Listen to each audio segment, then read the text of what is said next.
Assalamualaikum warahmatullahi wabarakatuh.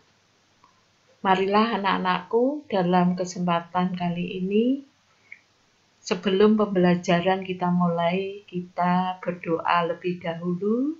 Semoga apa yang kita pelajari bermanfaat, barokah, dan untuk bekal nanti. Bismillahirrahmanirrahim. Raditu billahi robba wabil islami dina wabil muhammadin nabiyya wa rasulah. Rabbi zidni ilma warzuqni fahma waj'alni minas sholihin. Amin ya rabbal alamin. Kita mempelajari bab 3 mengenai peraturan perundang-undangan dalam sistem hukum Indonesia.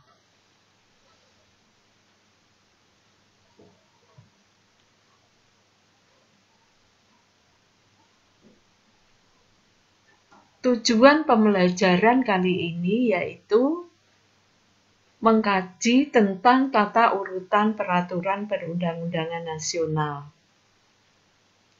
Diharapkan kalian bisa menunjukkan sikap disiplin dalam menerapkan aturan sesuai nilai-nilai yang terkandung dalam tata urutan perundang-undangan nasional dengan baik. 2. Melalui kegiatan membuat makalah atau kalian memfoto peristiwa-peristiwa atau download peristiwa-peristiwa mengenai perundang-undangan yang kemarin seperti ada demo-demo yaitu ya. Kalian diharapkan untuk menunjukkan bentuk peraturan yang sesuai pola pengembangan tata urutan peraturan perundang-undangan nasional dengan baik. Ya anak-anak ya, itu tujuannya. Terus hari ini yang kita bahas sesuai dengan tujuan, yaitu tata urutan peraturan perundang-undangan nasional. Dan yang kedua yaitu mengenai perubahan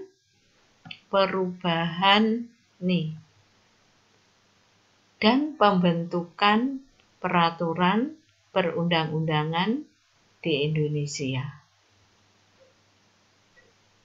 Nah, ini ya. Tata urutan peraturan perundang-undangan nasional terdiri dari Undang-Undang Dasar Negara Republik Indonesia tahun 1945, 2. Ketetapan Majelis Permusyawaratan Rakyat, 3. Undang-undang atau peraturan pemerintah pengganti undang-undang, peraturan pemerintah, peraturan presiden, dan yang keenam ya, peraturan daerah provinsi dan peraturan daerah kabupaten atau kota.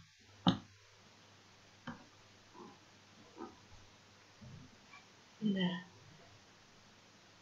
yang pertama yang kita bahas mengenai Undang-Undang Dasar Negara Republik Indonesia tahun 1945.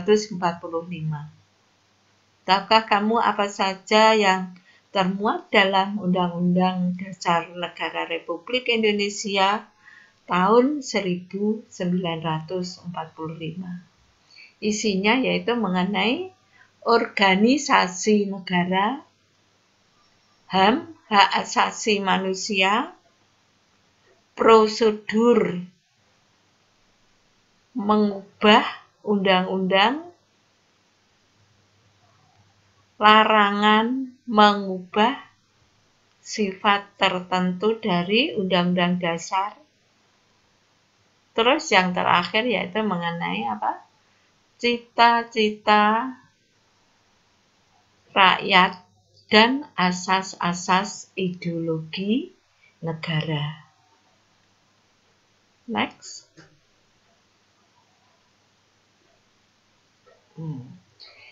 Yang kedua, tata urutan yang kedua mengenai ketetapan Majelis Permusyawaratan Rakyat atau disebut TAP MPR.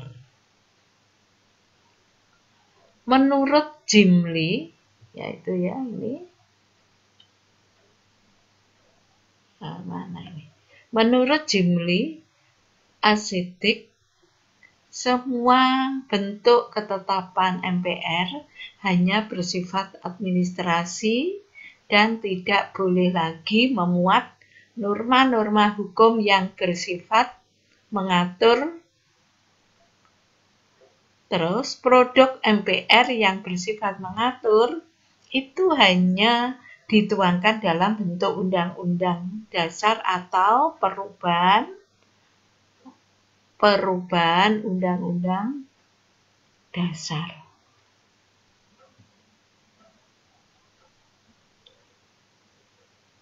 Yang ketiga,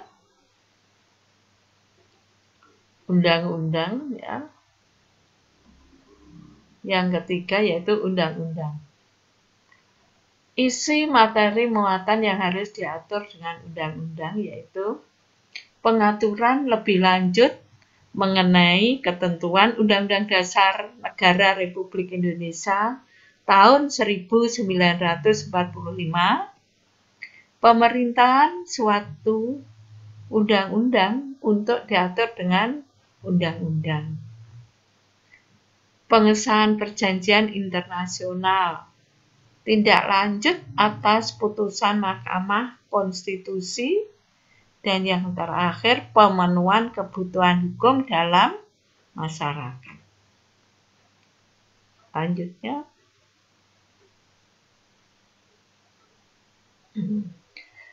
yang keempat yaitu mengenai peraturan pemerintah pengganti undang-undang. Yang dimaksud dengan peraturan pemerintah pengganti undang-undang atau Perpu ya, yaitu apa? Peraturan perundang-undangan yang ditetapkan oleh Presiden dalam hal ikhwal kegentingan yang memaksa. Ini tidak saya jelaskan detail lagi karena yang kemarin sudah saya jelaskan, ini hanya reviewnya saja.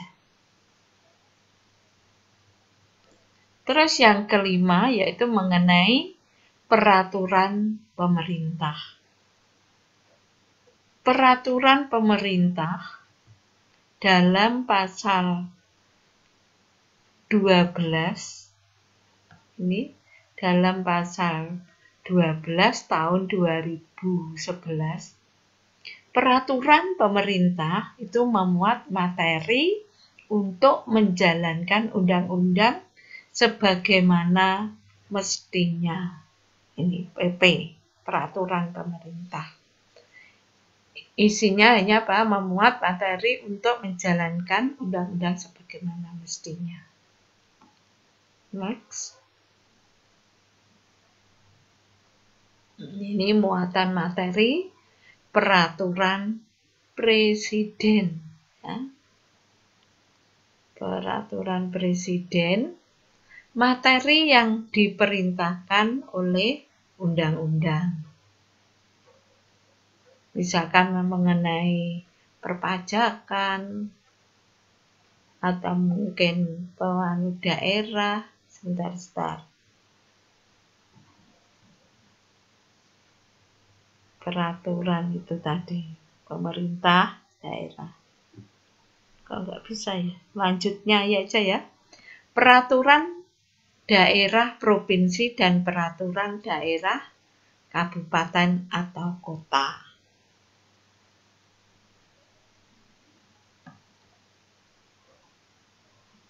Pelimpahan sebagai urusan pemerintah kepada perangkat pemerintah atau wakil pemerintah di daerah, ini di daerah atau menugaskan kepada pemerintahan daerah dan atau pemerintahan desa. Pelimpahan sebagai urusan pemerintah kepada gubernur selaku wakil pemerintah, penugasan sebagai urusan kepada pemerintahan daerah dan atau pemerintahan desa berdasarkan asas tugas pembantuan. Ya. Next. Perubahan dan pembentukan peraturan perundang-undangan di Indonesia. Perubahan Undang-Undang Dasar Negara Republik Indonesia tahun 1945. 2. Pembentukan peraturan perundang-undangan di bawah Undang-Undang Dasar Negara Republik Indonesia tahun 1945. Next. Perubahan Undang-Undang Dasar Negara Republik Indonesia tahun 1945 yaitu alasan perubahan itu apa saja? Berdasarkan sejarah. Mungkin sudah tidak sesuai dengan zamannya ya. Terus berdasarkan substansi dan isinya. Mungkin sudah tidak sesuai dengan zamannya. Ini perlu perbaruan, direnovasi. Dilihat dari segi sosiologis, hubungan dengan masyarakat. Terus yang terakhir, alasan yang terakhir, perubahan Undang-Undang Dasar Negara Republik Indonesia tahun 1945 dilakukan atas dasar kesepakatan antar fraksi MPR. Nah itu ya, alasan dari perubahan terhadap Undang-Undang Dasar Negara Republik Indonesia. Lanjut.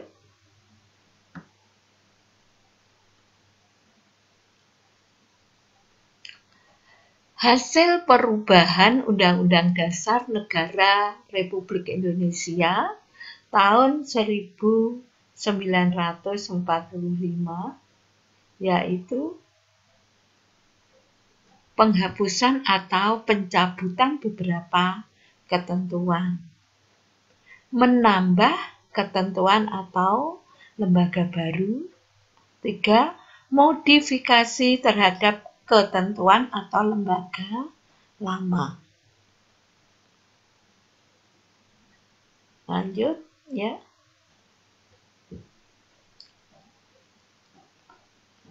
Penghapusan atau pencabutan beberapa ketentuan mengenai kekuasaan MPR sebagai lembaga tertinggi negara dengan kewenangan meminta pertanggungjawaban Presiden dan penyusunan GBHN. Kekuasaan Presiden yang menyangkut pembentukan undang-undang dan yang terakhir mengenai penjelasan Undang-Undang Dasar. Nah, ini yang pencabutan atau ada yang beberapa dihapus ya dalam amandemen 1, 2, 3, dan 4. Marilah anak-anakku kita lanjutkan mengenai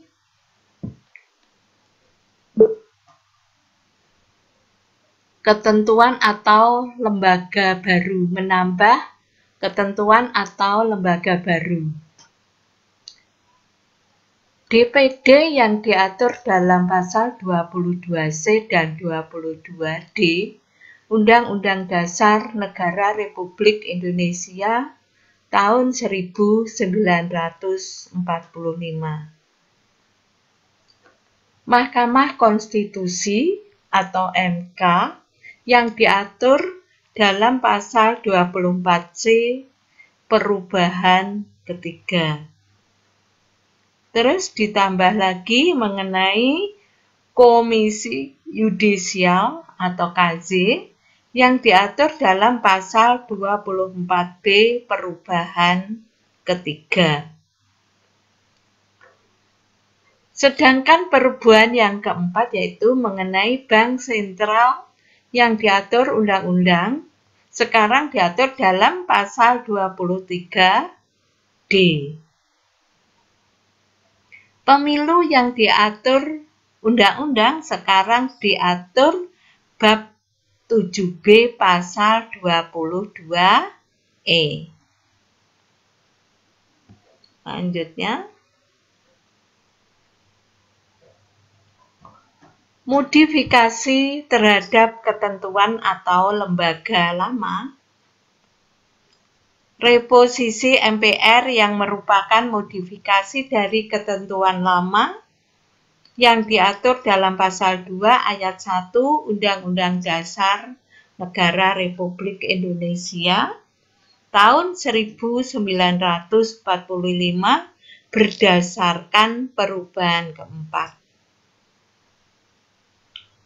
Yang kedua mengenai pemilihan presiden dan wakil presiden secara langsung oleh rakyat yang sebelumnya dipilih oleh MPR diatur dalam pasal 6 perubahan ketiga atau amandemen yang ketiga.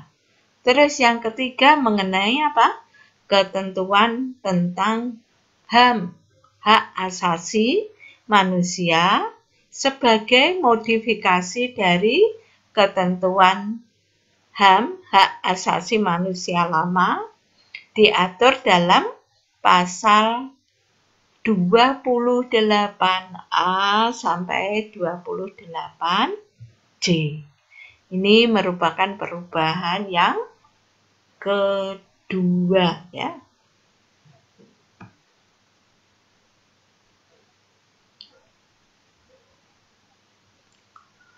Pembentukan peraturan perundang-undangan di bawah Undang-Undang Dasar, ya. Yaitu mengenai apa yang di bawah perencanaan peraturan perundang-undangan, penyusunan peraturan perundang-undangan, pembahasan peraturan perundang-undangan, keempat pengesahan RUU, rancangan undang-undang, dan penetapan rancangan perda provinsi, kabupaten, atau kota. Dan yang terakhir yaitu cara mengundangkannya, pengundangan peraturan perundang-undangan.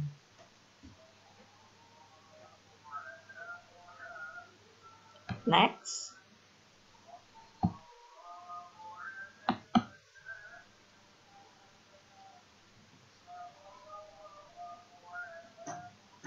Ya, peraturan perundang-undangan nasional yang ada di bawah Undang-Undang Dasar Negara Republik Indonesia tahun 1945.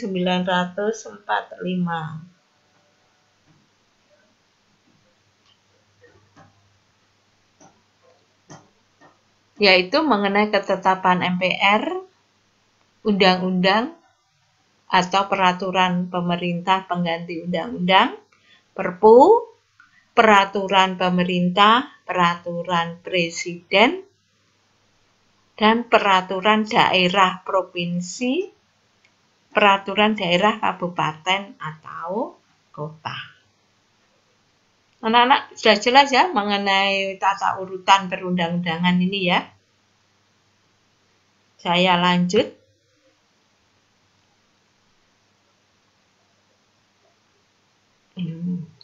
Perencanaan peraturan perundang-undangan. Berdasarkan bab 4 Undang-Undang Nomor 12 Tahun 2011. 1. Mengenai undang-undang. 2. Peraturan pemerintah. 3. Peraturan presiden. 4. Peraturan daerah provinsi.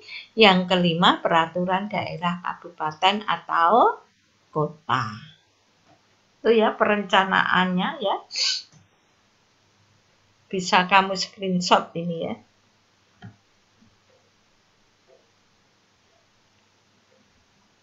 Terus sekarang penyusunan peraturan perundang-undang itu bagaimana? Tahap-tahapnya. RUU yang diajukan oleh DPR dan Presiden. Ini kalau tingkat pusat ya anak-anak ya. RUU yang diajukan oleh Presiden. RUU yang diajukan oleh DPD, Dewan Perwakilan Daerah. Tuh. Cara penyusunannya, tahapannya itu.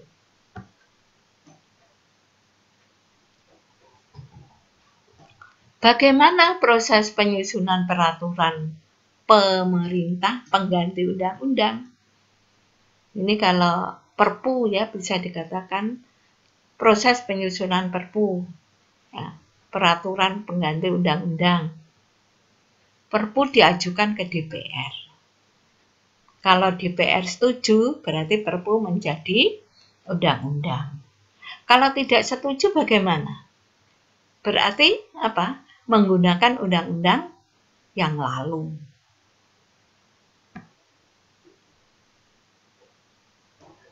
Sekarang cara penyusunan peraturan pemerintah dan peraturan presiden. Pembentukan panitia antar kementerian atau non-kementerian. Perpu pemerintah ya, peraturan pemerintah dan PP ya. Terus yang kedua, tahap yang kedua, pengharmonisan atau pembulatan dan pemantapan konsepsi rancangan. Tahap yang ketiga, dikoordinasikan oleh menteri yang menyelenggarakan urusan pemerintahan di bidang hukum.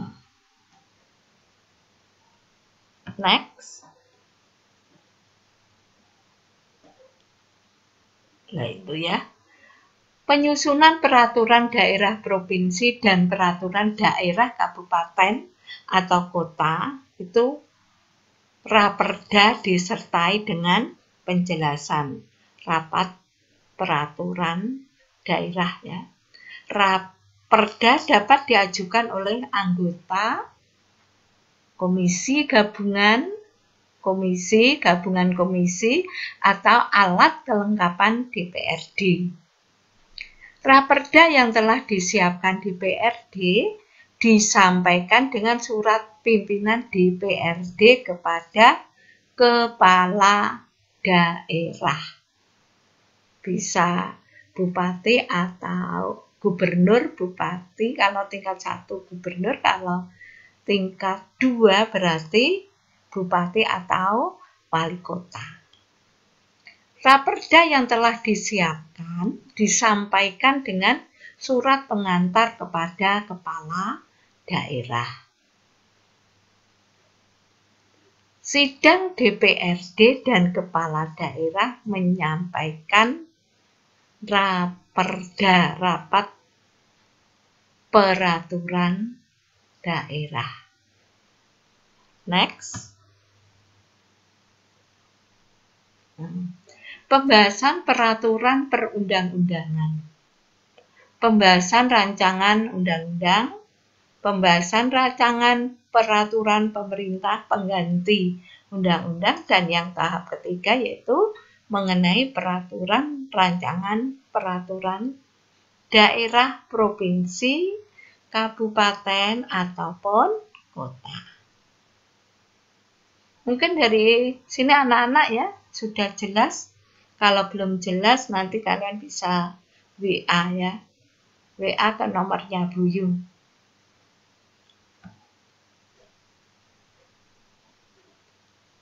Pembahasan rancangan undang-undang.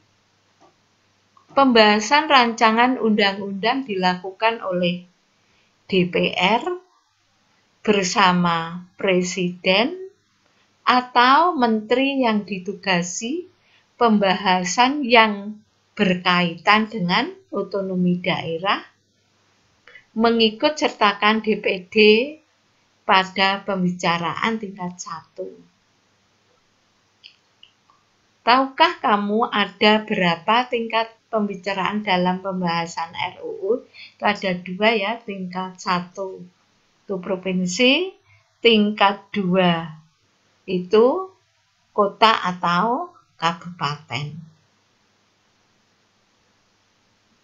Kalau tingkat 1 itu rapat komisi atau rapat gabungan komisi, rapat badan legislasi, rapat badan anggaran, atau rapat panitia khusus. Pengantar musyawarah, pembahasan daftar inventarisasi masalah. Jadi masalah apa-apa saja itu ditulis yang perlu nanti kita bahas dalam pemerintahan tingkat 1. Dan penyampaian pendapat mini, maksudnya hanya poin-poinnya saja. Kalau tingkat 2 itu rapat paripurna, pengambilan keputusan dalam rapat paripurna. Maksudnya itu paripurna itu sempurna. Jadi setelah selesai rapat, pengambilan keputusan dalam rapat yang terakhir untuk pengambilan keputusan. Next. Ini nanti saya akhiri sampai pembahasan rancangan ini aja. Nanti kita bahas selanjutnya pada pertemuan yang akan datang. Yaitu mengenai pembahasan rancangan peraturan pemerintah pengganti undang-undang. Nanti kalau Buyung lupa diingatkan sampai mana ya. Pembahasan rancangan undang-undang tentang penetapan peraturan pemerintah pengganti undang-undang atau Perpu itu dilaksanakan melalui mekanisme yang sama dengan pembahasan rancangan undang-undang. Pembahasan tentang pencabutan Perpu dilaksanakan melalui mekanisme khusus. Rancangan undang-undang tentang pencabutan Perpu diajukan oleh DPR atau Presiden. RUU tentang pencabutan Perpu diajukan pada saat rapat paripurna DPR tidak memberikan persetujuan. Maksudnya RUU tentang pencabutan Perpu diajukan pada saat rapat paripurna DPR. Rapat paripurna DPR tidak memberikan persetujuan atas Perpu yang diajukan oleh Presiden. Pengambilan keputusan persetujuan terhadap RUU tentang pencabutan Perpu dilaksanakan dalam rapat paripurna DPR yang sama dengan rapat paripurna penetapan tidak memberikan persetujuan atas Perpu tersebut. Ya, mudah-mudahan anak-anak jelas sampai di sini.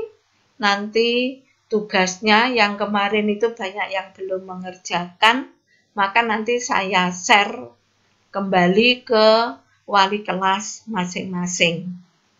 Saya akhiri sekian. Alhamdulillah kita bisa melaksanakan pembelajaran dengan baik. Semoga COVID cepat berlalu ya.